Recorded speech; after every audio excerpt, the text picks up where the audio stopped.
So I have the pleasure and honor of introducing Miss Teleah Frazier.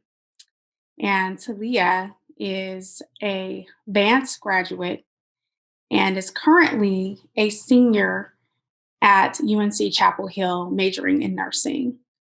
And I'm going to give her the floor now to share her story. Teleah. Thank you so much for that introduction, Shamira. And I just want to start off by saying good evening, everyone. As Shamira mentioned, I am a senior at UNC. So although I was a student who attended schools within CMS for the entirety of grade school, I'm a little bit far removed now in a sense because it's been about 4 years now. But I believe that some of the problems that I noticed while I was at CMS are things that still go on today. And that was very apparent through some of the connections I noticed between things that I'm going to share and things that if we restated in her wonderful testimony. So first, I'm just going to start out with a background of like my school experience with CMS. So when I was a student with CMS, I attended Title I schools all the way through grade school. And although I attended Title I schools, I always felt supported and I felt that I received a sound education. I had a lot of support from the teachers that I had. Most of my teachers were Black women. They all uplifted me and supported me. And I believe that I received so much support because of the fact that I was automatically grouped as an exceptional student. So I was a student that got to go to talent development. So I went to TD courses. I had a lot of resources, opportunities thrown my way. And a lot of people really vouched for me and fought for me to apply for scholarships and to not limit myself when it came to applying for universities because they noticed something in me that I didn't see in myself at the time. And when I got to college, as I mentioned before, I thought that I received a sound education. When I realized I was going to Carolina, I remember that my college advisor pulled me to the side and she was like, Talia, I'm gonna let you know right now, Carolina is a different ball game. It's super competitive, and I believe in you, and I know that you can handle it. But I just want to let you know before you get to campus, and you feel like nobody even told me about the way it was going to be. So me being myself, I've always been a pretty confident person. I feel like I could tackle whatever comes my way. So I'm like, oh, you know what, I'll be fine. I'm pretty sure that I'll excel when I get there. And thankfully, I've been able to. But I didn't realize that I had those gaps in my education until I got to college. So when I got to Carolina, my first month was very rough because I battled with feelings of guilt for leaving my family because I am a low income student. So when I was home, I was working. And when I worked, I did use my paycheck to help support myself and also to help out with supporting my family. So that was an extra paycheck that left the house. I was used to going to majority Black schools. So my my elementary school was Hidden Valley, middle school was MLK, and my high school was Vance. So I was just used to being around either Black or people of Latinx populations. So to be the only Black girl in the classroom was something that was new to me. I was not used to application-based exam questions, so I did not know how to take exams. I didn't know how to properly study. I also did not know how to network or how to carry myself as a college student, just basic skills that I feel like I should have carried with me into the university that I didn't have, that my white counterparts had at the university. And initially, when I would compare myself with them, I was proud because I was like, okay, well, I was able to still make it here. They had all the support and all these things to get them here. And I didn't have those same resources that they had, like, SAT prep, college prep, things of that nature. So I prided myself on being able to make it and to be in the classroom and sit in classroom with people who had obviously the odds were stacked against me, but they weren't stacked against them. But then I realized that even though it was something that I was prideful about, it should also be something that I was angry about because Black students and students of color still deserve to be able to have access to those same opportunities. Um, and some of the problems that I noticed within school, so I was just reflecting back on these things and I just started thinking about it when I was considering things that I wanted to share tonight. And the main thing that I thought about was lack of college prep and education about college and low income schools. So I kind of spoke on that. I came into college and I had to fill in a lot of the blanks and the gaps myself. And the reason why I was able to do that was because in college, I continued to have support.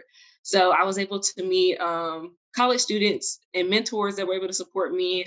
I was able to connect with Black women that were professionals on campus who supported me. And initially, like I said before, I didn't think that I knew how to network, but apparently I knew how to do it better than I thought I did because I was able to still connect with those people and to be able to get that support. And I was so thankful to have that.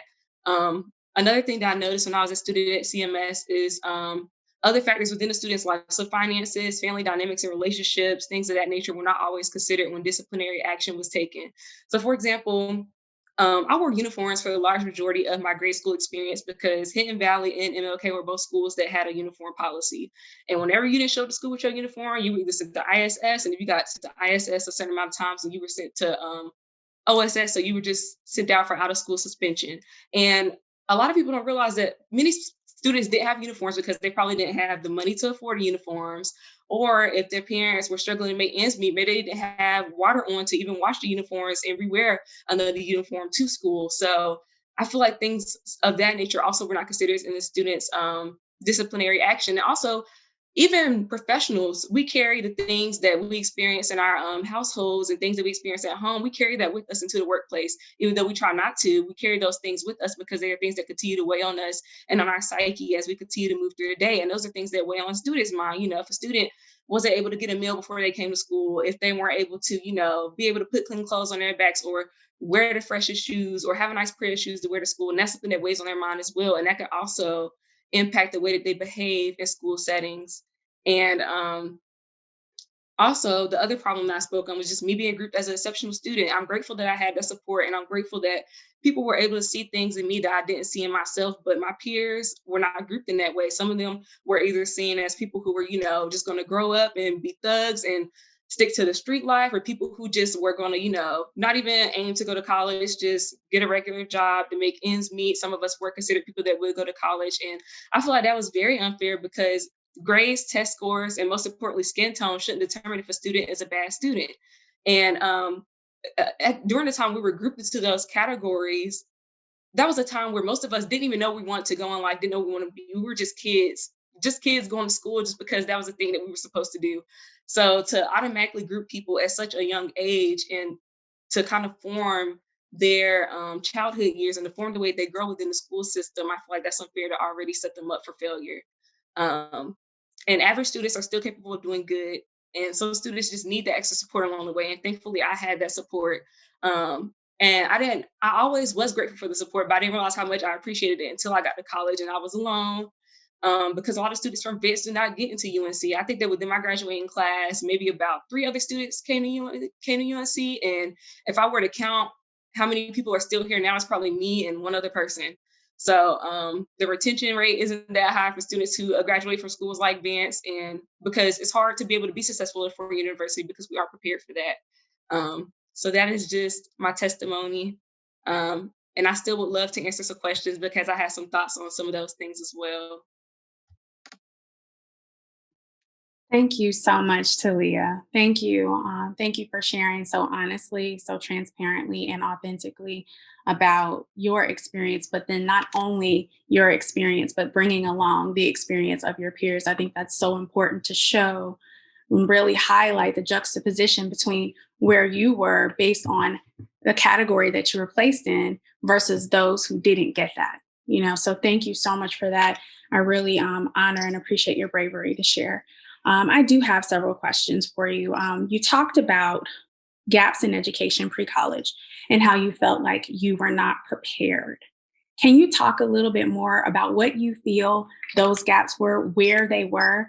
Was it in your preparation as far as what you knew about yourself as your African American history? Was it in what you needed to do to be successful in an environment that was, going from a majority Black environment to a PWI? Where do you feel like those gaps in education were based on the color of your skin?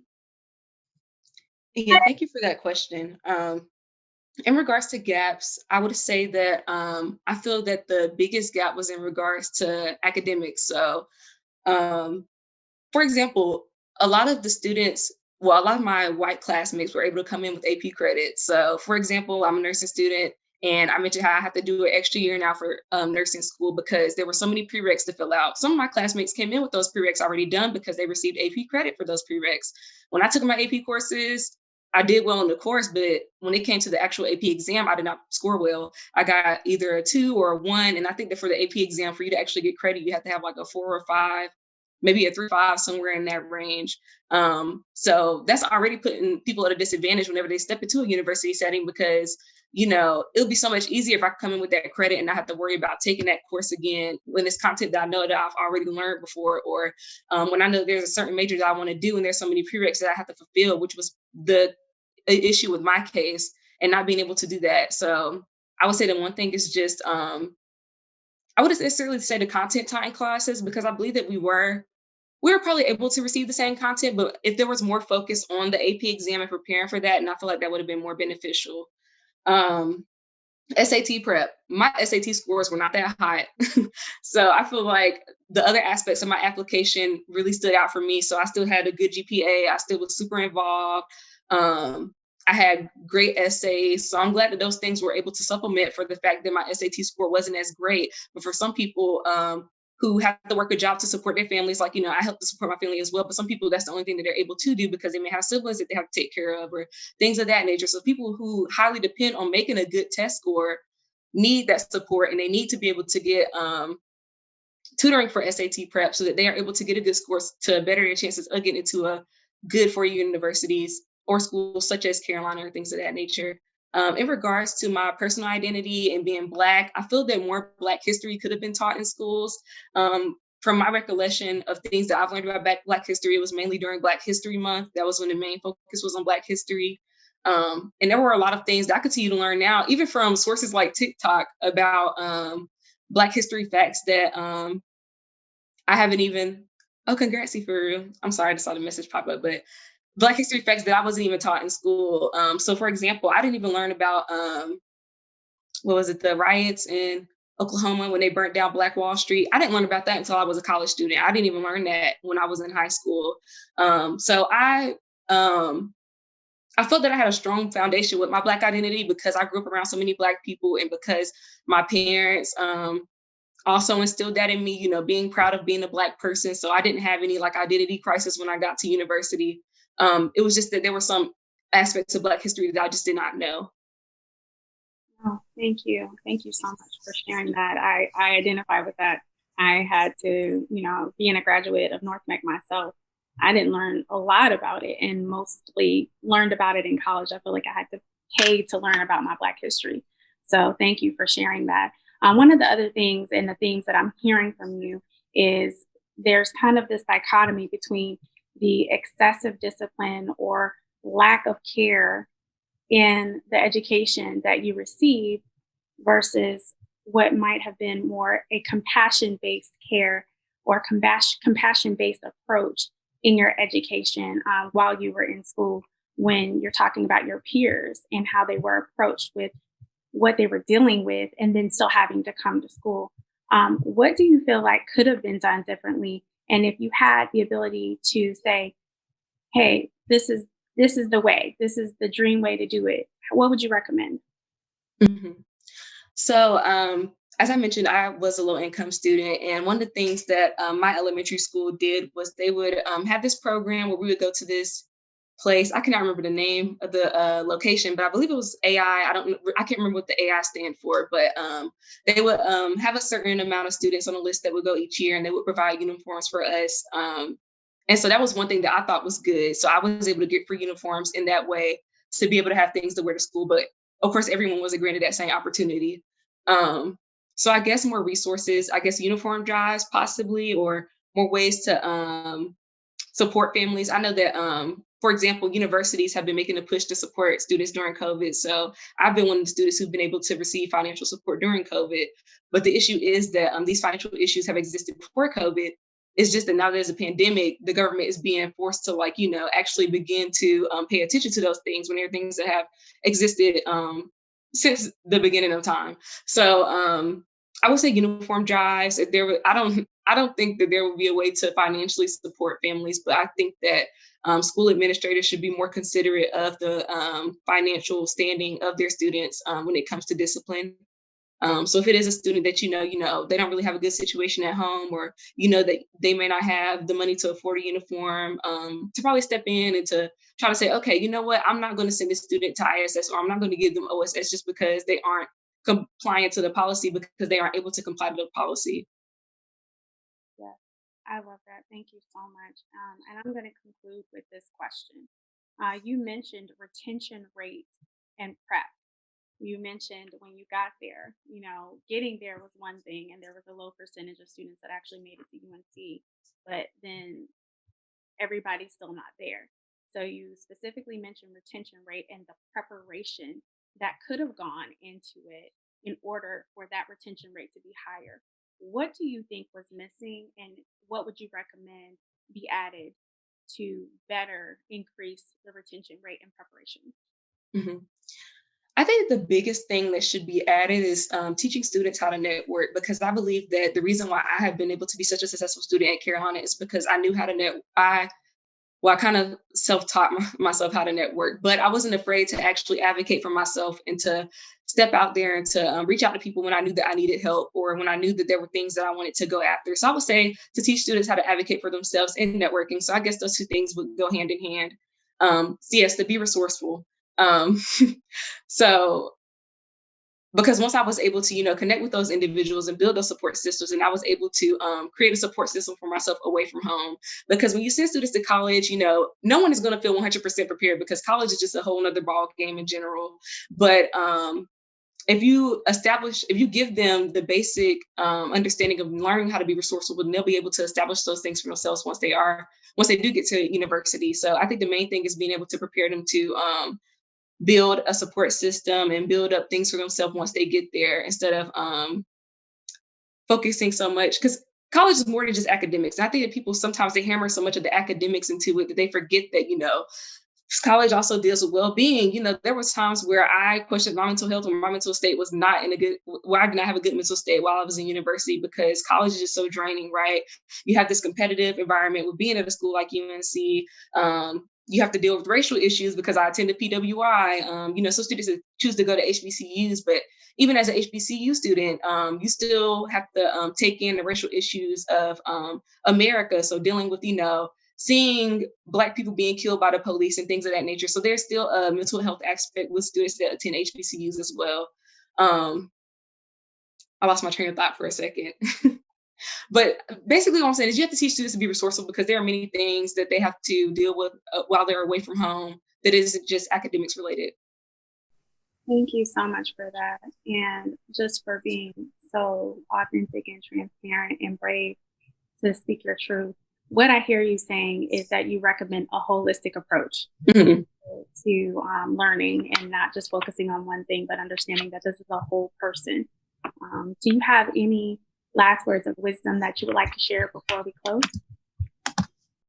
Yeah, let me think on that for a second. I think that the last word of wisdom that I would add in, because this is something I've also noticed as a student coming up in a nursing program, is I think that it would be very important to try to do a type of cultural competency training or just um, even just like a training where teachers focus on identities and things that people bring into the room with them whenever they are being trained. I don't know if that's something that is being done right now, but I think that would be something that would be very beneficial because even outside of race, you have a whole generation of students that are coming up who aren't afraid to be them full selves. So, for example, when I got to college, I didn't even know to acknowledge pronouns and ask someone hey, what are your pronouns? So, even considering things like that, like there are so many different pieces of the identities that people carry into the room with them. And there are a lot of Black students who may be members of the LGBTQ community. So being able to know how to connect with those students and I I guess to bring yourself down to their level and to understand where they're coming from. I really think that that would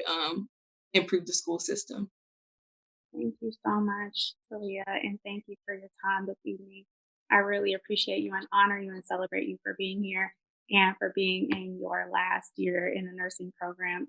Congratulations on that, and thank you so, so much. Thank you. Well, I kind of feel like I should just take the mic and drop it right here because those students, I'm kind of speechless. Um, to hear what they have overcome and the drive and the faith and the belief in themselves and the self-awareness and the recognition. To hear, students say that we were given these stereotypes as young children and they started shaping our image of ourselves when we were too young. We were just being kids. I mean, that is so insightful. And every adult needs to think about that. What are our stereotypes and expectations, and how do we predetermine in our own minds where people are headed in ways that are based on race and nothing substantive? Bottom of the totem pole, bars on the windows. Again, The physical locations matter, resources matter, and holistic support for students matters. The incredible expressions of what it's like to face poverty, the challenges, and students feeling guilty because they have gone on to college and they know that their families depended on them for helping support the family. These are things that, again, the looking at the whole student are so important in our system. The out of school tutoring that is not accessible, and I absolutely seen that as a white person. I've seen a lot of my friends with their white kids get extra tutoring and have the money and the wherewithal and the car to drive them there and the time to do it, not having to work two jobs. So there are so many challenges. I just want to thank Isis, Ufuru, and Talia. I mean, you all, the world is going to be yours. You have overcome amazing obstacles, and you are teaching all of us right now, right here tonight. Thank you so much for your courage and for being with us tonight. We're all walking about 10 feet higher.